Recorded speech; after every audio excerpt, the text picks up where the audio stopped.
আসসালামু আলাইকুম, কেমন আছেন সবাই? আশা করি সবাই ভালো আছে। আলহামদুলিল্লাহ ভালো আছি। আমি আজকে একটা নাস্তার রেসিপি নিয়ে হাজির হয়েছি। দেখুন, খুব সহজে আপনারা এই নাস্তাটি বাচ্চাদের টিফিনে সকালের নাস্তায় বানিয়ে দিতে পারবেন।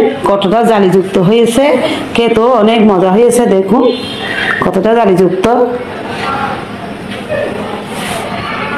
আমার এই ভিডিও যদি আপনাদের ভালো লাগে, লাইক দিবেন, শেয়ার করবেন এবং আমার নতুন নতুন রেসিপি পাওয়ার জন্য সাবস্ক্রাইব করবেন। রুটি বেলার ঝামেলা ছাড়াই খুব সহজে এভাবে আপনারা বানিয়ে দিতে পারবেন। আপনারা সম্পূর্ণ ভিডিও দেখতে থাকুন। একটা বুট নিয়েছি আমি, এখানে দুইটা ময়দা দিয়ে দিচ্ছি। দুইটা ময়দা দিয়ে দিলাম। পরিমাণ মতো লবণ দিয়ে দিচ্ছি। 1 টেবিল চামচ চিনি দিয়ে দিচ্ছি। 1 কাপ গরুর দুধ দিয়ে দিচ্ছি। আপনারা চাইলে পাউডার মিল্কও দিয়ে দিতে পারেন। 1 টেবিল চামচ। আমি গরুর দুধ দিয়েছি তাই পাউডার মিল্ক দিব না।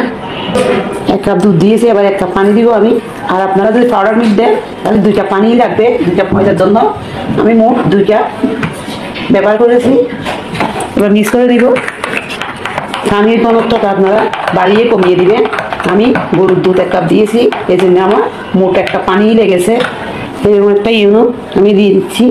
মানে হাফ দিব, সবগুলো দিব না। ইউনো দিলে ফুলতে শুরু করবে।